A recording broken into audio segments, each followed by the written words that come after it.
Hello there, today we'll be doing encode and decode strings, another wonderful problem to help us learn about arrays. So in this problem, we will be encoding and decoding a string, turning in a string of a list of strings, an array of strings, into a single string, and then taking that single string and decoding it into an array again. So one example as you can see here, is Leetcode loves you, and the output is exactly the same because we encoded with a colon and semicolon as the delimiter. But as you can see, this is going to be a problem if you have a semicolon and colon in your string. Of course, when you encode it, when you try to decode it, right, the problem is you have two of these. You don't know whether this means empty string or it means, oh, I have a semicolon that I have stored in my array that I need to decode. The solution to that is if we use a number to encode our characters first, that way we know exactly how many characters we need to move forward before we need to check our next encoding. So this way, there is no mistake. We will move 2 items before we check the next item. This makes it impossible for us to not encode the delimiter. Even suppose the delimiter is 2 hash. We have 2 hash here, and we will move 2 hash, and we will make sure that turns into a string, and we put it into our array when we return the results. All right, so given that is our understanding, let's put into practice. So result is an empty string. So for s in strings,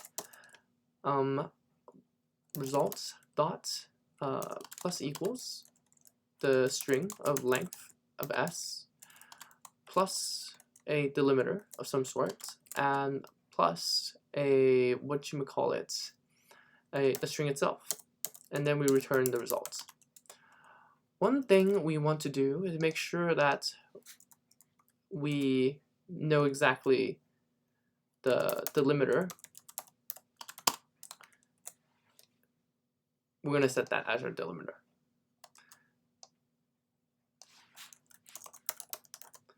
The reason why is because we're going to be using this delimiter. We'll just do it all caps because that way we know it's a constant, and that we'll be using this to decode and encode. We don't want this to be a mistake. All right, so let's go through all the items, every index in our string, and turn that into a result. So let's start with an index of 0.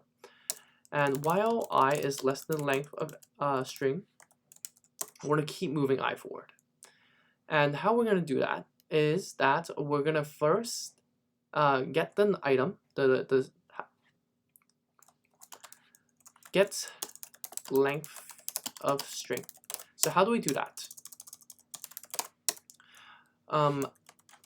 To do that, we will need a j plus 1. That should be our delimiter. But if it isn't, like we have 3-digit number, we're going to do a j does not equal to our delimiter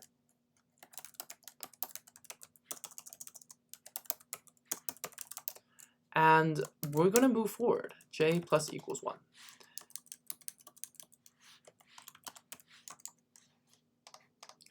All right, so let's get this a length of string.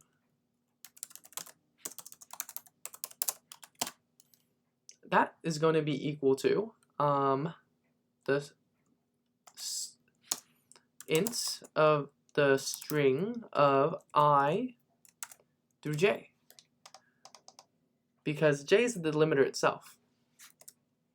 What's the next thing we need? The first thing we need is the first index of the string. what is this first index? Well, you know that j is the delimiter, so j plus 1 must be the first item. What's the last index? The last index must be the string length plus the first index.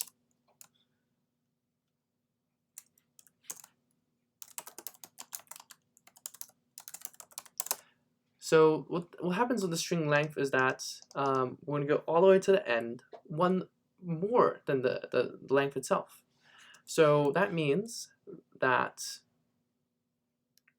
I is going to plus equals string length. Well, it's going to be equal to last index, actually. So that's where we start all over again. And with that, we need to append the string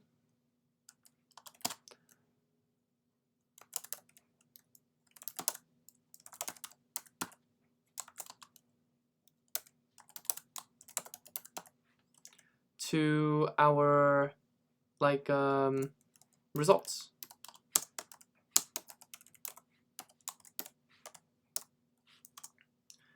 And once we've appended everything, we'll move until I is complete, and then we'll return the results. Let's check. Time limit exceeded. There must be an issue here.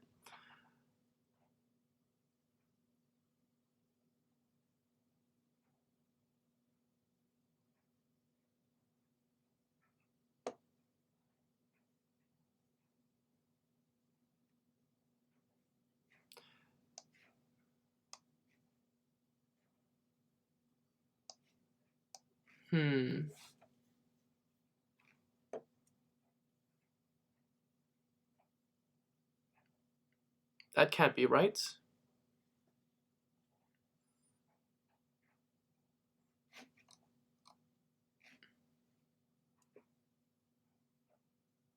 Ah, I see. Let's run that test again. It's because I did not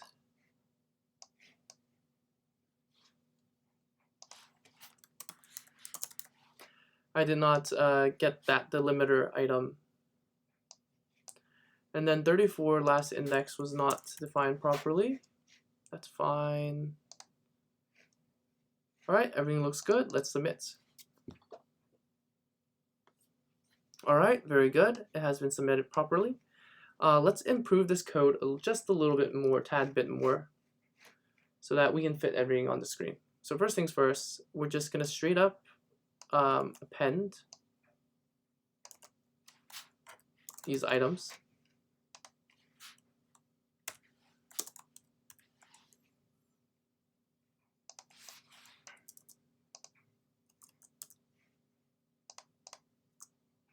And now we have all the code in screen. And let me remove myself from this.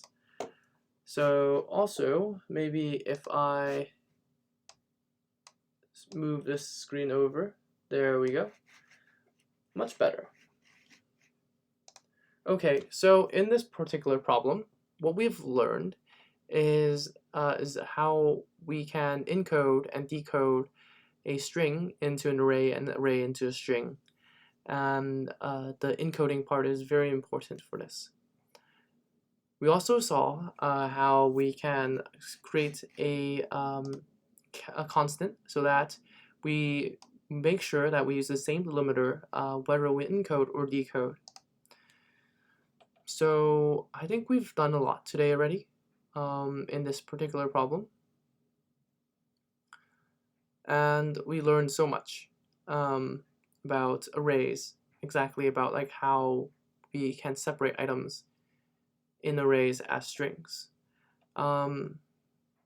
Maybe this is how like some of these languages work. We don't know. We have to, I think, dig into the code, the source code for that. I think it has more to do with jumping around, but I think the underlying idea is the delimiter has to be in this sequence, like, oh, this hash is going to be yay long, and so on and so forth. So anyways, I think that is enough here. And if you enjoyed the video, like, subscribe. If you want more videos, check the link in the description below. Thank you very much. I'll see you in the next one.